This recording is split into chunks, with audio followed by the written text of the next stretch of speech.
Spending lots of time searching outside of yourself to find happiness, joy, health, and wealth? With each new acquired good or goal reached, are you once again jumping on the gerbil wheel, searching for that next thing to make you happy? The answers we are searching for are actually inside of us, and the connection we are looking for is one with self. Explore these and other self-reflective questions here on Finding the Spark Within. Hosted by Christin Collins, discover how you can connect with your purpose and achieve true happiness, meaning, and well-being. Don't miss tuning in and find the spark within.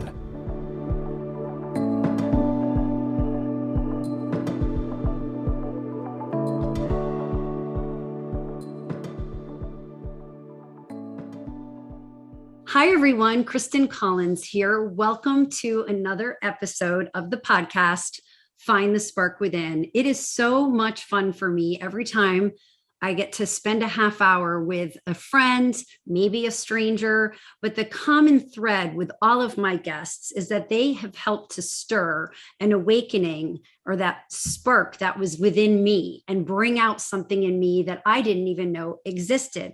So my goal today, as it is every time, is that I hope this stirs curiosity about what already sits inside of you. What is that spark within you that you're already born with? It's already perfect. And how can Pegine and I today help to bring that out? So with that, Pegine, welcome to Find the Spark Within. I am so excited about being here with you. I'm so excited to talk about this particular topic. I think that it's such an important piece of finding the spark within you and to remind people that, the spark within you is a constant, kind of flares up and then it dies down and you change and you grow and you expand and then it flares up again and then, gets comfortable. It's kind of like a candle, right? And if you had a candle all the time, lit all the time, it would go down, down, down, down, and then you'd have to use a nub to light up a new candle so that spark can start. And then that goes down, down, down, and then you would have to take the candle and light another candle. And that's really life. That's really what our life is all about, that continuous lighting of our new candle, of our new spark, of our new being, of our new space. So I'm very excited to be talking with you, and I love you. So it's just going to be a fabulous conversation. Well, thank you. And your time is so valuable and it is so appreciated here. So for those who maybe haven't had the opportunity to know who Pegine is, and I love that she only has to go by her first name. That is how famous and infamous my friend is. Pegine and I had the chance meeting back in 2018-ish to be in a statewide program of leaders within the state of Florida. And I came to understand that Pegine is a very, very powerful, dynamic leader globally when it comes to empowering, especially women, leadership, speaking, presenting, connecting. She is an author. She is a very, very successful speaker and coach and someone who helps to develop businesses. And I was touched because when Pegine and I crossed in this year-long program, I was at that point, Pegine, we were talking about the nub, right? And there's barely the flame. And you're trying to find the new candle to come over and, light that next chapter.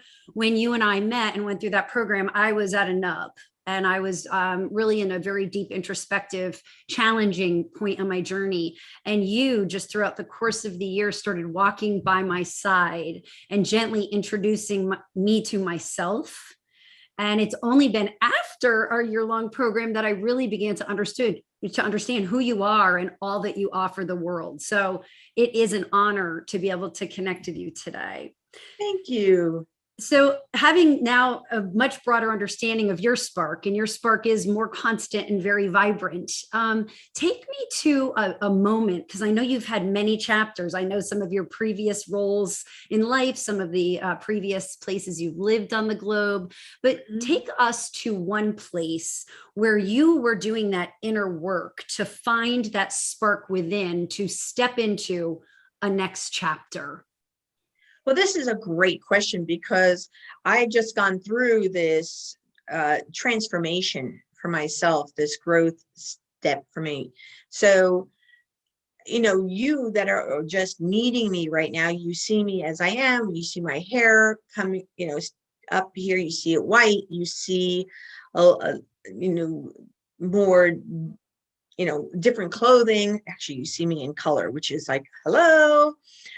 So this is a result of a transformation that I've been going on to since 2017, 2018, actually 2018. So during that same year that you were going through your transformation, I was doing some introspection, even though, and I've been speaking on stages worldwide. I've been talking to things. I've grown my business. I've had big staff. I've had little staff. I've had no staff. I've had online staff. There was a lot of transformation going on. Kids getting married, kids getting divorced. Mom, I was the caregiver for my mom for 12 years. And so I had, in a way, I had this plate running of, oh, I'm out there speaking. Let's talk about leadership. And I would come in and let me change mom's diapers and being this. And then mom, and so this was going on. And in that moment of taking care of the business and taking care of mom and doing Leadership Florida, I lost myself. I definitely was losing my health. I was going into an interesting path of visibly who I was, but also internally who I was. Now, I've always done meditation. I've always done journaling. I've always taken self-awareness courses and investments in those things. That's been, if there's one thing, I'm kind of like, the best way to describe it is I'm kind of like that wine bottle that you see in if you've gone to Europe and you go to some wine places, you'll see these really, really old bottles where they've put candles in, and for years and years and years, they keep on putting new candles, and this beautiful wax drips down these bottles, and these bottles become beautiful bottles of beautiful wax, literally sculptures from candles being relit. Well, not relit, but new candles being on. So I am a beautiful bottle with lots of beautiful candles that have melted over me to become who I am. And I am grateful for that.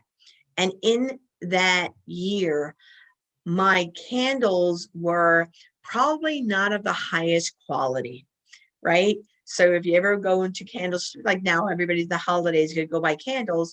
Probably the candles at that point weren't of the highest quality, because that candle was me burning, and I was burning not prettily, there was, so I went through transformation. And for me, it was a couple of things. One is I decided to take care of myself by going to the doctor. And it's funny because I hadn't gone to the doctor in years. And I went to the doctor to get a checkup, and I found out she diagnosed me as a diabetic, and I was pissed off.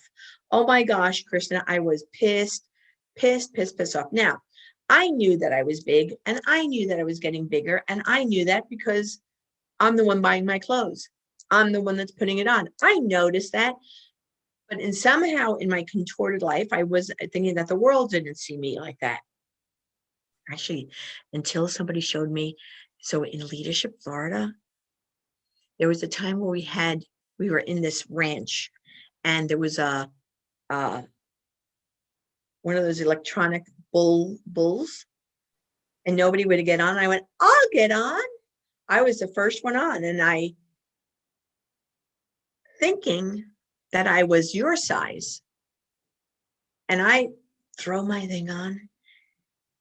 And I'm doing this thing. And of course, I was flipped off right away. Well, my friend, Anna, took a picture of it, and a picture of me. And when I saw myself, I was like, holy. Now, this was after I saw the picture, after I went to the doctor. So that was a year later. She did not share that picture to me then, because she didn't want me to, she knew that I would like work in my head. And I made a decision. I was going to change my life. There was no way that I was going to go on medication. There was no way I was going to die. There was no way. So I became a vegan. I walk 3 miles. I only drink water. I don't drink any alcohol. I change I weigh and measure all my food. I don't eat any starches. I don't eat any grains. I don't eat any sugar. And for people saying, wow, that's pretty stringent. No, it is taking care of me. It is pure loving me.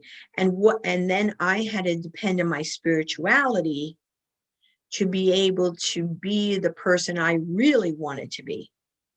At the same time, this incredible worldwide global epidemic occurred that put us into our homes and locked us down. And in that time, I was dyeing my hair for years in black. And I was trying for years. My first book came out, I'm trying to find it over here. My first book came out in 1996. Trying to find it as I'm looking at the bookcase. And that the publisher said, women don't sell books unless they have long hair. So I had grown my hair with these little bangs, and this like little page boy was very cute. I was like this, but my hair was so stringy, so limp, so I swear you would go like this and my bangs would flop up. And for years, so that book came out in 1996. Until 2020, I'd been wearing my hair like that, struggling on stage, struggling. Oh, and then I decided, oh, I should make it all like, so this is my other book. So then now I'm going to cut it. I'm still going to wear the bangs and still going to make this fluffy thing and try to make it into something. And that wasn't working either. Struggling. And my husband would go, every time I would go to speak on stage, he'd go like this with the hair. Well, during the pandemic, am I talking too much? No, I love it. I don't know any of this. This is fantastic. Okay. So during the pandemic, right? So the hair is there, the thing is here, and I get my $7.99, to dye my hair. And I'm dyeing my hair. And every time I'm dyeing my hair is because I see white coming out. And I'm like, and then I reach the point where this is ridiculous. Mom hadn't died yet. She had this beautiful white hair. And I'm thinking, seriously, Pegine, you're planning on doing this until the day you die, which is decades away? Seriously? And I went, no. So then I went to a new hair salon that opened up to get my hair done as platinum blonde. Well, they turned it orange. It became orange, and then it became bright yellow. And I got angry, so I kept on cutting it on my own to try to get this. I had more colors. To 2019 was the year. They have, what is that movie? The Coat of Many Colors. I haven't seen it. I was the hair of many colors. And so thankfully I was inside. I was, nobody can see me. I bought wigs to put, oh my God, it was a disaster. But I felt good through the whole thing. And then when my hair started coming out and it was this magnificent, look at it. It's magnificent color. It's like a magnificent. Well, the more that I was realizing how magnificent I was here, I started realizing how magnificent I was. The vegan food, the hair change, my spirituality was growing. My awesomeness was I was feeling my awesomeness. My business, because I moved everything online, was doing well and it was growing. And the more real badass I was so that I was allowing myself to show my love, my divinity, my beauty, my spark within the more I was allowing myself to be the beam of light that I was supposed to be, the more I was beaming. And here's something, if I might share to everybody listening, you are all beams of light. So the realization, now I wish I don't wish I've had a magnificent life. I've had troubles, triangles, craziness, like I could whip out the violin and play it for all of you. And, I have the stories and I have the challenges and trust me, if anybody said, well, you don't know my life, well, you don't know mine. And so let's just be real that your life is rough. My life was rough. Your life is great. My life is great. But I do know that when I've allowed myself, like I have now, to be able to understand that I am a true gift from God. And if anybody has children and you actually like them, because I have to add that, right? But if any of you have children or have a pet even, or have someone that you love so much that sometimes at nighttime you wake up to watch them sleeping and you just in such love and such awareness of the magnificence of them as a being, not and they're not doing anything at that moment. You're just loving them. And it's almost like your soul is connected to their soul that's floating around. Well, you're human feeling that about another human. And I do believe that there is source, there is divinity, there is a force within you. There is a force that's around. There is, you can use the term God, you could use divine one, whatever. I don't use mustard. I don't care what the word is. But the truth of the matter is you were placed here out of millions and billions and gazillion other ways that you could show up. Seriously, it takes, guys have millions and trillions of sperm. And one of those sperms happened to meet one of those eggs. And for some miraculous, incredible, are you kidding me? Holy cow moment, they connected and this thing started. But not only that, then you were in this tight womb that was filled with, I mean, when you think about it, you were in this gooey, wet thing and somebody was growing with you. And then you decided, hey, I'm ready. I'm getting out of here. And you pushed yourself, you 8-pound, 7-pound, 9-pound, 10-pound piece of skin, blood, and chubbiness into a hole that is literally no bigger than this. And you somehow forced yourself out of this body. And maybe your mom had to get a cesarean, so then it was cut through, and they didn't cut you, and they lifted you. Somehow, by some freaking miracle, you were born and put into the arms of someone who had no clue what they were doing. And this person took you in their arm, and trust me, there were times that they tripped and you went falling down, and you're still alive. And you're still showing up. And some of you, yes, had horrendous childhoods. Some of you had horrible childhoods. And some of you had magnificent childs. And like full-on unicorns. But both of you have grown up. And you're listening to this. And you're together. And you're in this world. Wow. How could you not see yourself as a miracle? And how could you not see that there is a spark inside? And how can you not know that, of course, you were this beautiful wine bottle when you were born, but there's been candle after candle after candle that the great force that owns this wine cellar of all these bottles with all of these candles somehow keeps on finding your bottle and putting another candle when the light is about to go out and starts it up again.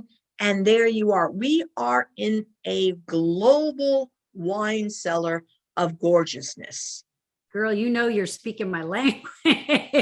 You are speaking my language. You have just eloquently and vividly described exactly my journey and the journey that I hope to support in others, right? There's so many vibrant, beautiful people who have spent decades giving and providing, whether it is to a business, a spouse, a mom, a daughter, like I know you have. And all of a sudden we get information from a doctor or from, a situation that things are less than optimal. And we're like, whoa, I can't process that because I'm so busy being awesome and taking care of everyone. And we put ourselves on that back burner.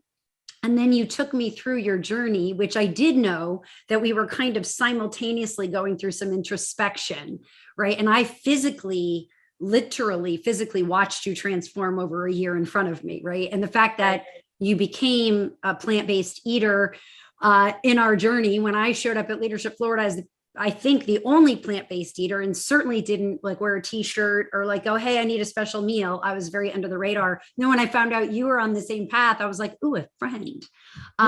So we had a lot of commonality about that. But what you just shared is exactly what I'm trying to spotlight and illuminate the spark. And that is, we are all unique.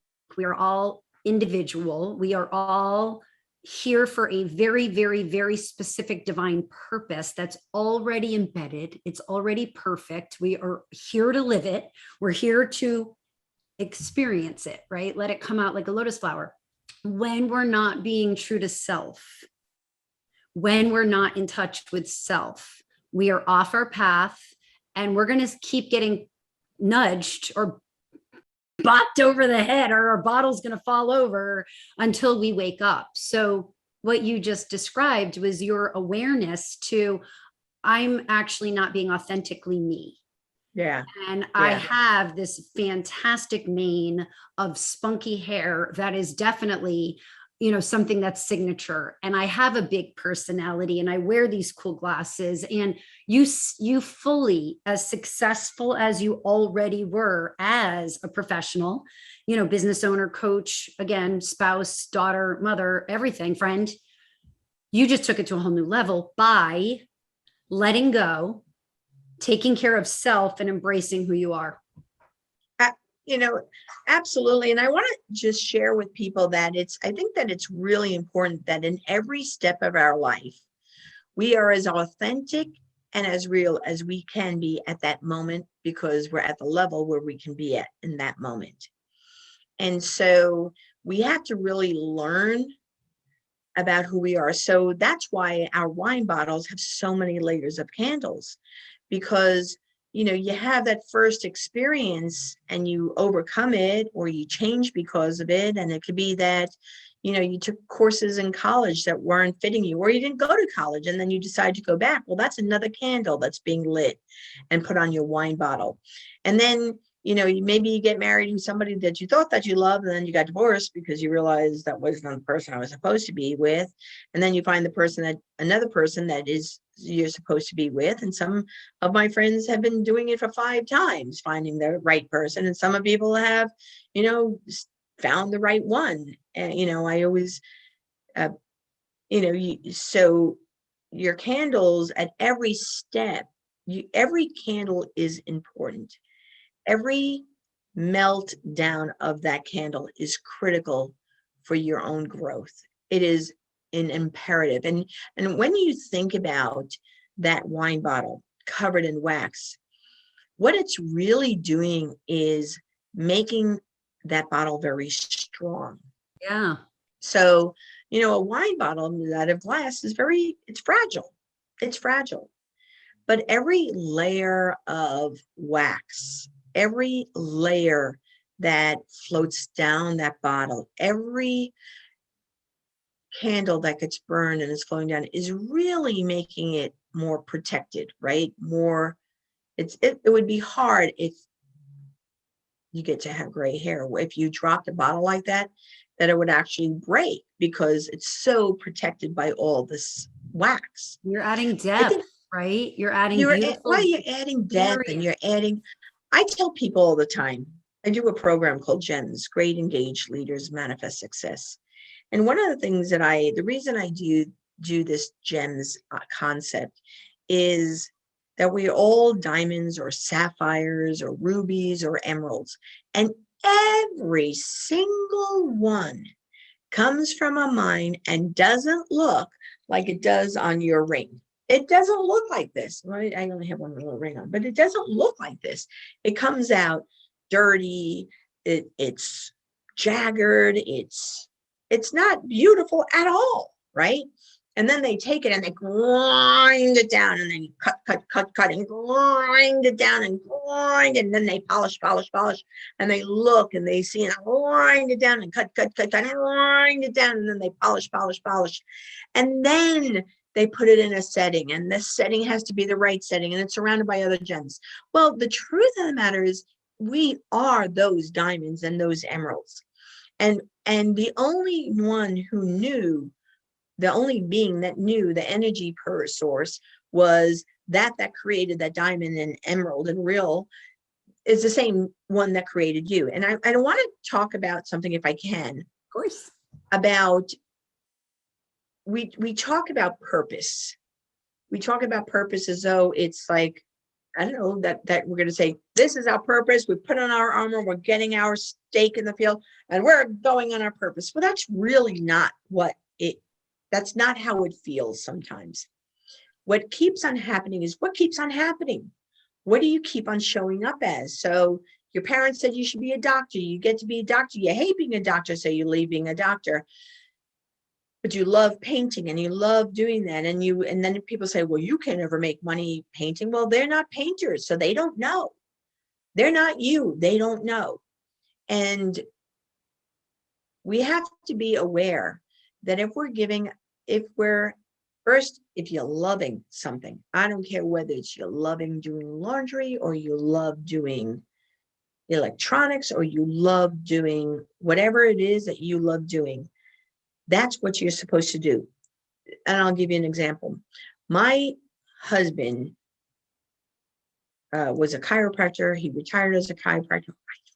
He was a chiropractor, but it's not his personality, but he's an amazing caretaker. He loves taking care of the kids and taking care of me. Loves it. I mean, like giddy loves it. So for years, I was upset that he wasn't this corporate go-getter, right? But the truth was, he knew what his purpose was, because without him, I couldn't do what I do. I'll give you a perfect example. He went out and knew that I had run out of my organic tofu. And I didn't ask him, I didn't tell him, but he went to the store and picked up organic tofu for me so that I would have it for my lunch. And then he went out and picked up my vegetables that I needed so that I could have my food. I didn't ask him. It's his mission, right? And then my son owns his home a little way. My son hates puttering in the house. Hates it. Is a computer geek. Works for the a big bank doing computer stuff. Works for the National Guard as an officer doing computer stuff. Really busy guy. Doesn't have time to do this stuff. David loves puttering. He loves gardening. He loves fixing. He loves taking. So Kenneth was struggling. David was getting a little bit bored at home, and I asked Kenneth, ask Daddy to help you. Just ask him. He's not going to step in your way, but if you ask him, he will, and you say, you be in charge of this, he will do it. He's been out there, he's puttering, he can't wait for them to win Garden of the Year. He's just happy. And when he's happy, I'm happy. When I'm happy, he's happy. So his purpose isn't to be a billionaire. His purpose is to truly, he has a purpose to absolutely love on us and take care of us in a way that only he can do.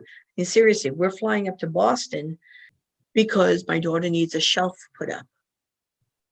and she's tried, and her boyfriend has tried, and everybody has tried.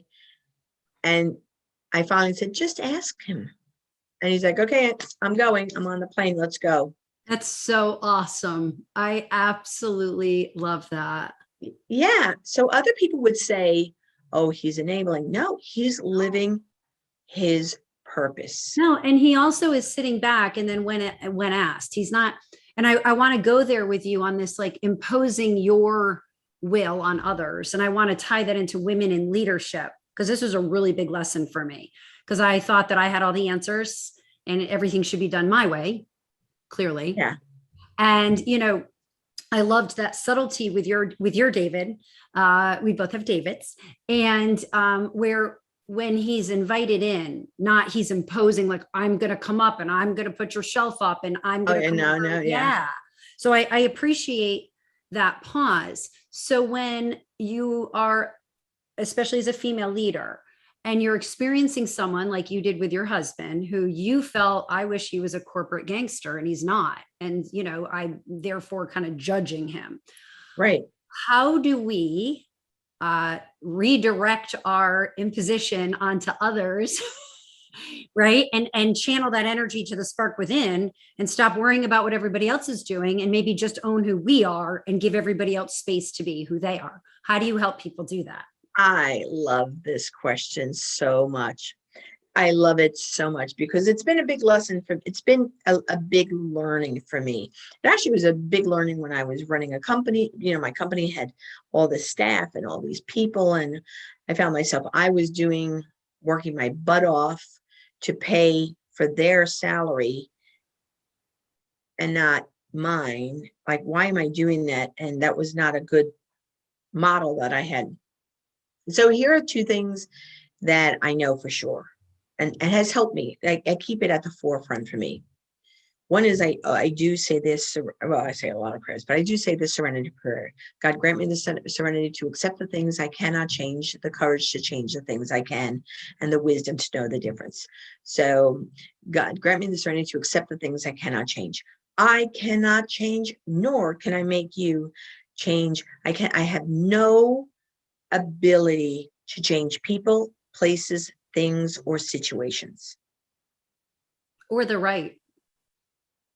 But people, places, things, and situations exist, right? So grant me the serenity to accept the things I cannot change. Can't change people, can't change the situation, can't change the place, can't change it. And people say, well, yes, you can. No, really, I can't. The courage to change the things I can. I can change my actions that might influence others. I can change my reactions that will change. And when I talk about the actions I could take and the reactions I could take, there is a big component of this. And that's where, for me, it's to ask the divine, the universe, for guidance of, so show me the next right thing. Show me where I'm supposed to go next. Show me, how do I do, people say thy will be done. And what that really means, for me, it was about surrendering. Mm-hmm. Surrendering to the fact that I am loved by the divine. I am part about the divine, but I am not the divine. And so that's good. I've been put on this earth to do something fabulous, but it's something that Pegine is put to do fabulous. So just like David is put something to do fabulous, just like you are to do fabulous. And so I have to ask for guidance, because trust me, in the past, I would have wanted to do what you're doing. I would have wanted to tell you how to do what you do and all that, but that's not my job. My job, I look at, I wish I could show you my wall, but my job, and I'm going to be looking over here, is to stay in these emotional states. That's my job. So it's not to, so grant me the serenity to accept the things I can change, right? Got that. Grant me the wisdom to know the things I can. So here's what I know I am responsible. I am responsible to recognize my freedom. I am responsible to be free to think what I want to think. I am responsible to think what I want to think. I am responsible for my choices. I'm responsible to know that I have a vast array of choices. I'm responsible for being orgasmic. I'm responsible to making sure that every moment is an orgasmic, joyous. Oh my gosh, I am and cannot believe this is my life moment. Now, it doesn't mean that all the time I walk around saying, yay, yay, because sometimes that orgasmic moment is taking a nap and snuggling under my blanket and putting it up to my chinny chin chin and going into a deep state of pure bliss sleep. And that leads me to bliss. And so my job for me is, am I in bliss? Am I in bliss? And so when we talk about reactions, if I'm not having a blissful reaction, I'm the one that needs to take me out. I'm the one that has to change. I'm the one that has to step out. I am responsible for being in flow. And flow means literally I'm on a freaking inflatable tube that is going down this flowing place, enjoying everything that I'm seeing. And for me, that I choose don't go down a river where on there it's all this gold and it's pretty and there's flowers, and I choose to do that. So that also means for me, and then I have celebration. I have it easy. I have that I trust, that I get to trust things. I have ease and enthusiasm. That's my responsibility. That's my choice. That's my life. I choose to be an attracting, manifesting, magnetizing woman. That is my choice. That's my decision. That's my thought pattern. That's what I want. Has it always been like that? Hell no. But is it now? Hell yes. And what I do know about all of that is that I have to be responsible, have to communicate that way with the people that I love the most, which after you've been married for 37 years, it's an interesting experience for me to recognize when we're pressing buttons, right? So today is a perfect example. We came back after being away for 5 days, blissful, living in the same hotel room. Yay, 5 days. Outside, it was great, wonderful. We drove 6 hours to get back. We get back. Now we have bags all over. And I'm working, and then things are going in, and I had to do my mom's tombstone thing, and we were snapping at each other, and I recognized, wait a minute, this is a really emotional thing that we're doing with my mom's tomb. It's not just hey, let's fill it out and going, even though we were having pressure that we had to do that, and that it was very final and it was very emotional. So I had to step back and say, you're right. Let's just take time and think for an hour of what we want to do. I recognized that I'm in my office, but he's walking around the house, and there's disorder. My stuff, the bags, the suitcases and all out there. So there's a little bit of chaos and disorder coming through.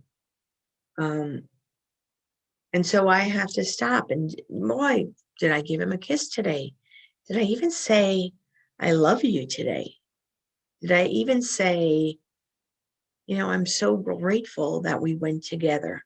And honestly, I'll do that right after this, because I'm thinking, wow, I don't think I was really nice to him today.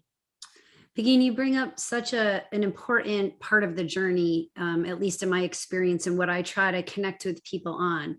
You said something previously about staying in an emotional state, right? We are so immediate gratification, and we don't want to sit in discomfort. So we look for sources outside of self to regulate so that we cannot be uncomfortable. And sometimes that comes with blame. Well, I'm going to snap at him, or he's a jerk because I'm uncomfortable right now because our house is trashed, we're not in routine. And I'm also, by the way, going through a very, very, very difficult thing that's very final about the passing of my mom. So I find in community, and this is based on my own experience, that I'm looking for joy and happiness all the time outside of me. And the direction has to be within me, your self-awareness in this moment of what was going on and how things were going, and the fact that it wasn't a great day or great moment, right? Not every single moment of our breath is going to be fabulous. Right. And I think the more evolved we become as individuals and let go of this understanding that, it's not just, I didn't come here necessarily to always only be happy. That's not sustainable, because you don't know joy if you don't know what is not joy. Right. So how do we, live that middle path? And that's one through, being in the motions of the real time and contemplating and having self-awareness before, attacking spouse on that. And please give David a kiss. Yeah. And it's also this concept. Yeah, I will give him a kiss. It's also people talk to me a lot about what they're doing. And I'm looking around, I have a very deep routine on a daily basis, because it doesn't just happen, right? All of this work. So I am up around 5:30, 6 o'clock in the morning. I immediately, I have a red book. I immediately write my gratitudes, and I'm always, I'm grateful, I'm thankful, and I'm appreciative. And I don't let that go until I've done 10 things. So, and I've been doing that for decades. It's really important. The second thing that I do is that I also have a joy journal. So I write about what's giving me joy and bliss. And it's different than the attitude. It's just, I need to trigger into me a joyous place, right? And then I do, which I'm going to try to find, I have this really silly song. It's not a silly song because it makes me really, really happy. So it can't be silly because I love it. This song that I sing almost every morning,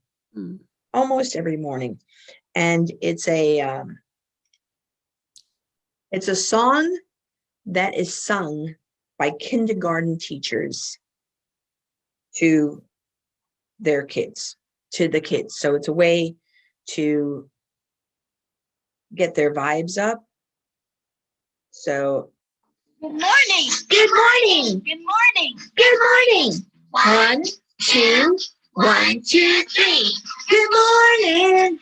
Good morning. Hello, and how are you? Early in the morning, I say good morning. Hello, and how are you? In the morning. So I sing this ridiculously happy, wonderful kid song. It's called By the Singing Walrus. It's called Good Morning and How Are You? And I listen to that and it gives me immense joy and happiness. How can it not? Right. And right. Which will lead me. I knew there were so many topics I would want to touch in with you on, and we haven't even scratched the surface. But I want to take your sharing of your morning routine and bring us towards the runway to land this plane on mindset. Because what you've just described to me, right? I sat there and said, feel your emotions and they're not all going to be happy. True. But you wake up and you prepare yourself to step into your day with gratitude, with appreciation, with joy, right? And that's vital. That's the most perfect way to start. So take me into some of your work with leaders. And I know you specialize especially with women leaders, but leadership in general. You've authored many books. And I was so excited to pick up your copy of Called to Lead with you and some of your other power women worldwide. Take us into, how do you support leaders, powerful people, in their mindset so that they can live their most vibrant, orgasmic, beautiful selves. I love that. So my motto is, so I have I live with mottos. So in my leadership, it's be powerful, be you, you're called to lead. So be powerful, be you, be called to lead. And what that means is to be powerful is to recognize your spark, your magnificence, your joy within first. So you can't influence, impact, and inspire others if you haven't influenced, impact, and inspired yourself first. And so for my leaders, I put them through their paces for sure. So I do a variety of things. I do leadership speaking. I do coaching. I also do something called the Women's Leadership Experience, where women come and I have professional role players and I put them in situations where I'm going to push, prod, and provoke them to puke. And the reason for that is, like a candle burning, sometimes we keep on buying the same freaking candle over and over and over again, and we don't push ourselves to buy the more expensive candle, or to be in closer to a more powerful candle that we can, be illuminated with. We'd rather just stay in the corner with our own little candle and not rush a book. So I push them and I prod them and I provoke them, and I teach them really about how do they think, because most people do not spend time thinking about what they think. They really don't. So one of the things that I teach is, what you think of me is none of my business. What I think of me is all of my business. So when a leader begins to be aware, stop worrying about what they're thinking about you. You can't control them. You can't control their thoughts. You can't control their experiences, none of that. But you can control what you're thinking about you. And what that means is that you can control and say, I am the greatest leader I can be. I'm a magnificent leader. I was placed on this earth to lead. And so we talk about that because I only attract to me what I call Jedi leaders. Jedis, like the movie, nobody anointed them as a Jedi. They felt compelled to become a Jedi.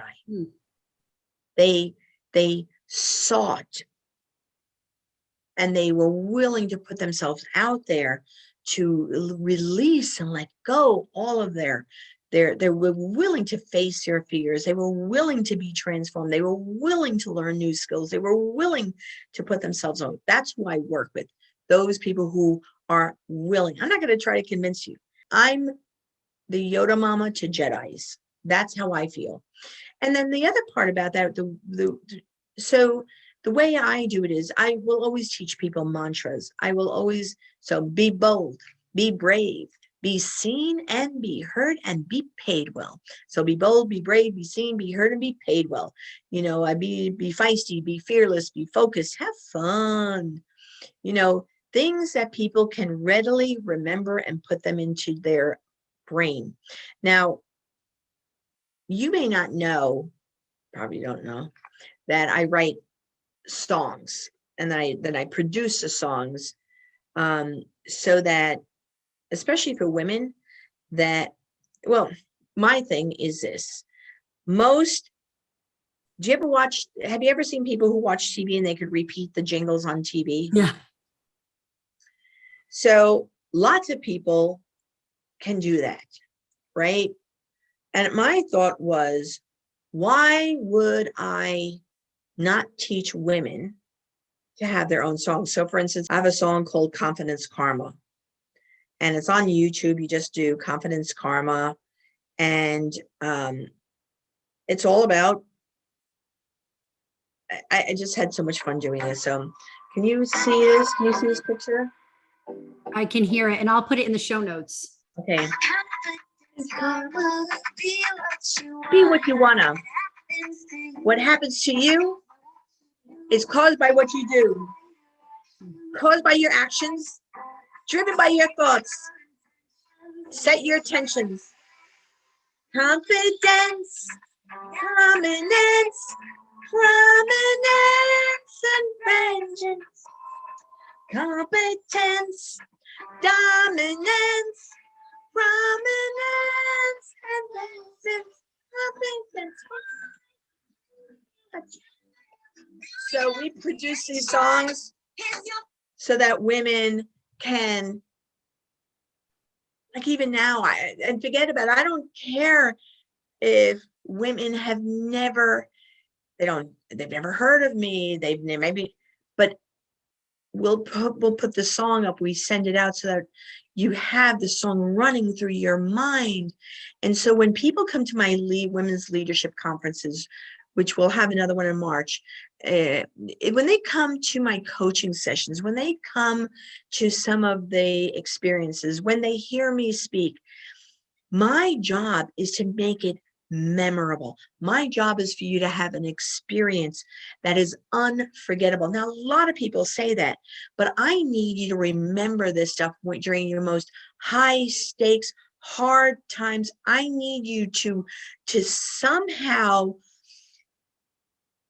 be pulled from your energy, from your mind, to say, no, I'm bold, I'm brave, I'm seen and heard, and I'm paid well.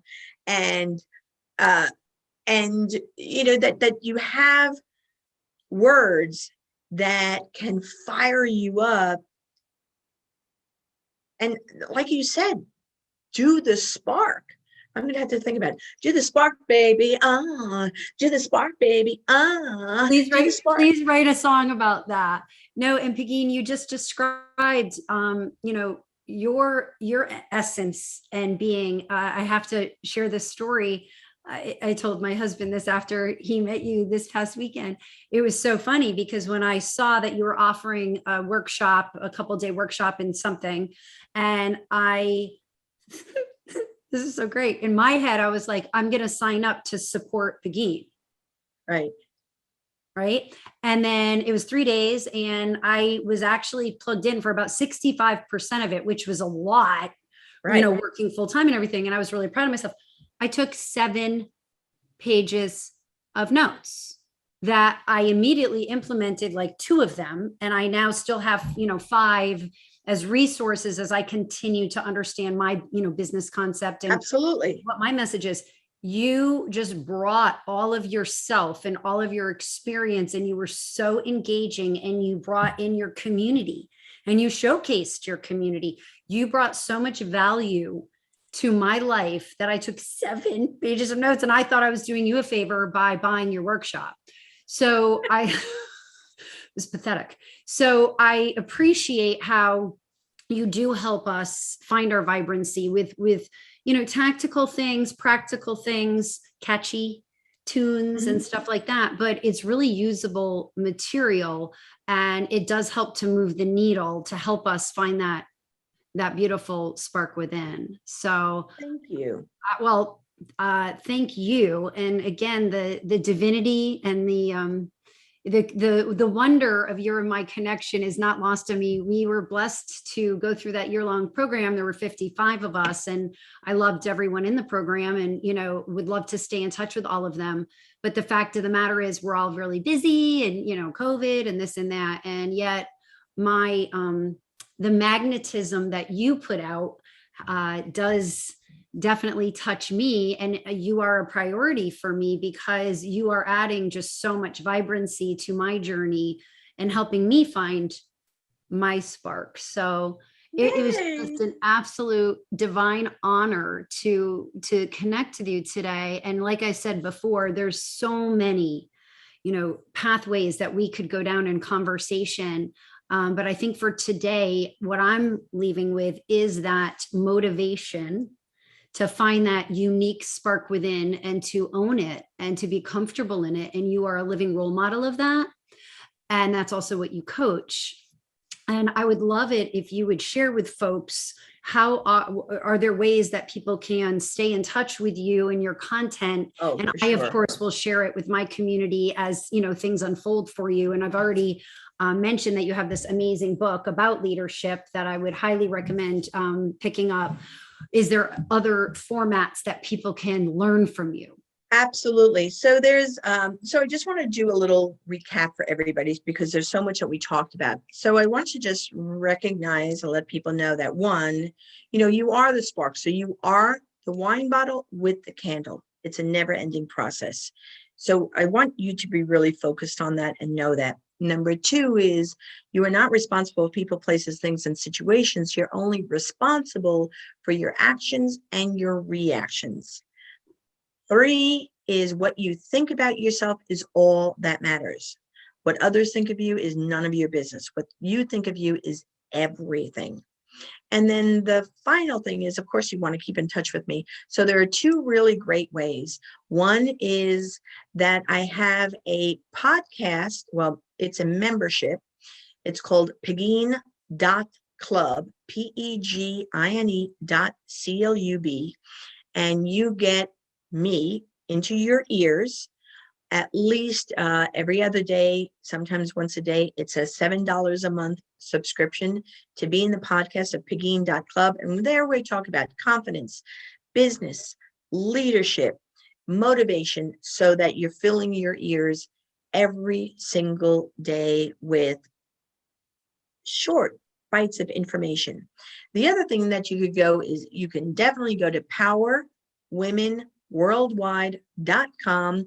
That leads you to powerwomenworldwide.com, which has my women in business, women in leadership, my keynote speaking, the information about the book, information about my coaching, all of that is there. And I get so excited. And I'll tell you this too, is that if you are listening and a leadership conference, a conference, hey, you are a company or organization that needs a speaker, then you really, really, really want to bring me in. I am the only Latina, one of 8 women in the Motivational Speakers Hall of Fame. I'm a unique individual. Let's just say that. And I will make your conference rock. So you can, and just go to Power Women Worldwide. That can lead you to my speaker site, the women in business, women in leadership, and all of that. And also just make sure that you are following this podcast, because I know that every time Christin is bringing in people that can inspire you, ignite your spark, help you to be your best self, and ensure that you too are a phoenix rising, that you too are elevating your soul, and that you too know that you were placed on this earth to do something magnificent. Oh, Pegine, I just so love you, sister. And you're right. I invite guests very specifically because they have been instrumental in helping me find my spark, and that is you. Love it. Love you. Thank you. And we'll keep in touch. We'll keep putting out your content to help inspire folks as well. Thank you so much. I appreciate you tremendously. Thank you. Until next time, thank you all for joining Find the Spark Within. Bye-bye. You have just listened to another episode of Finding the Spark Within with Christin Collins. If you found our content valuable, visit us at christincollins.com/podcast, where you can find more episodes and amazing content. Connect with your purpose and discover ultimate joy. Join us again next time here on Finding the Spark Within.